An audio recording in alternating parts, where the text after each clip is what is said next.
Plasma की बहुत ज़रूरत थी, क्रिटिकल कंडीशन थी उनकी और मैंने हर जगह कोशिश की। मुझे याद है कि मेरे पास पहला केस रात में आया था करीब 1:30 बजे के आसपास। मुझे कॉल आई थी गाजियाबाद से। कैसे कैसे करके हम लोग ने रेमडेसिविर का अरेंजमेंट किया, फिर प्लाज्मा का अरेंजमेंट हुआ और फिर उसके बाद नेवर लुकिंग बैक, उसके बाद हम लोग जुड़ते गए।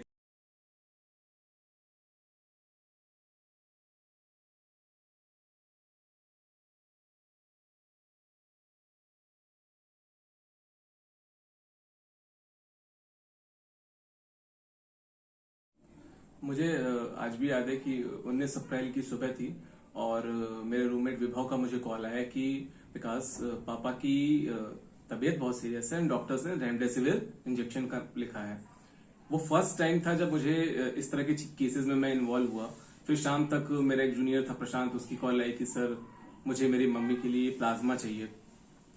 कैसे कैसे करके हम लोग ने रेमडेसिविर का अरेंजमेंट किया, फिर प्लाज्मा का अरेंजमेंट हुआ और फिर उसके बाद नेवर लुकिंग बैक, उसके बाद हम लोग जुड़ते गए, केसेस बढ़ते गए और कब दिन होता था कब रात होती थी बिल्कुल भी नहीं पता चल रहा था। पिछली बार तो ज़्यादा रिक्वायरमेंट नहीं आई थी, सिर्फ मास्क की रिक्वायरमेंट थी, लंच पैकेट की थी, पानी की थी। लोग पैदल जा रहे थे, भाग रहे थे घरों में, तो उनको असिस्मेंट देना था। मेडिकल इमरजेंसी की इतनी किल्लत नहीं थी जितनी इस बार हुई।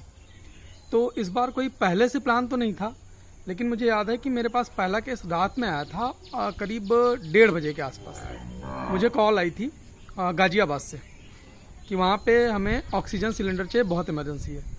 तो हम लोग तैयार तो नहीं थे, सोशल मीडिया के ही थ्रू लोग जुड़े हुए थे। तो मैंने फेसबुक पे पोस्ट डाली थी कि मदद चाहिए। तो उसमें वहीं की एक दोस्त है गरिमा गौतम, उसने वहाँ का बताया कि यहाँ पे ऑक्सीजन सिलेंडर अवेलेबल है और कुछ कांटेक्ट दिए। तो उस कांटेक्ट के थ्रू उनको ये ऑक्सीजन सिलेंडर उपलब्ध हो गया था। मेरी मदर भी बहुत सीरियस थी, वो आईसीयू में थी। प्लाज़्मा की बहुत ज़रूरत थी, क्रिटिकल कंडीशन थी उनकी और मैंने हर जगह कोशिश की। फिर फाइनली विकास सर जो दिल्ली में बैठे हुए थे और मैं इलाहाबाद में था, उन्होंने दिल्ली में बैठे बैठे फ़ोन कॉल से ही मेरे लिए उन्होंने प्लाज़्मा अरेंज कराया। लेकिन एक चेन जो ज़रूरी थी कि एक चेन होती तो हम हर जगह कवर अप कर पाते, हर जगह पहुंच पाते। तो ये चीज़ें हम तभी कर पाए जब हम लोगों ने एक चेन बना ली, और वो सोशल मीडिया का उसमें सबसे ज़्यादा योगदान रहा।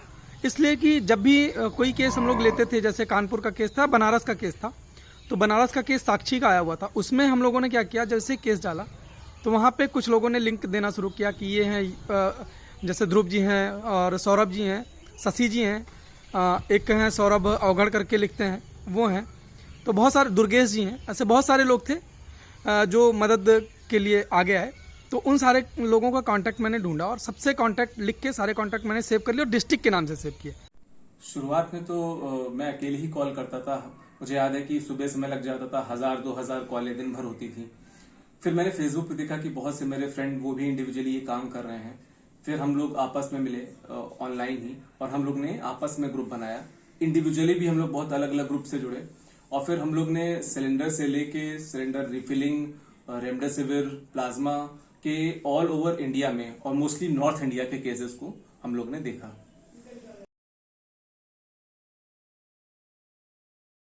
जब पहली बार किसी केस के थ्रू हमें ये पता चला कि हमारी दी हुई हेल्प से किसी की जान बच गई, तो ये बहुत बड़ा मोटिवेटिंग फैक्टर था।